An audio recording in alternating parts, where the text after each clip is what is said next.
The Ethiopian government in Addis Ababa introduced a state of emergency in the country because of growing concerns about security following several protests.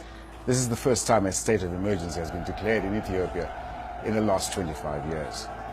The death of at least 52 people in a religious festival has led to increased ethnic tensions within the country.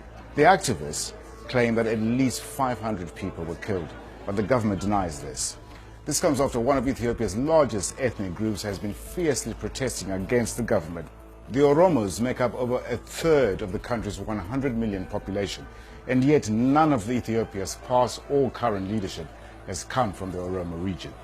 Protests started in April 2014 when the government announced plans to expand the capital Addis Ababa into Oromo territory. Although the government abandoned these plans, the protests have snowballed. At the 2016 Olympics, the Ethiopian runner Feyisa Lilesa crossed the finishing line with his hands raised and his wrists touching as if they were handcuffed. This has become a powerful protest about the treatment of the Oromo people by the government. The government of Ethiopia, in trying to stop the Oromos from protesting too much, are forgetting that the Amaras and the Tigrays also want a slice of power.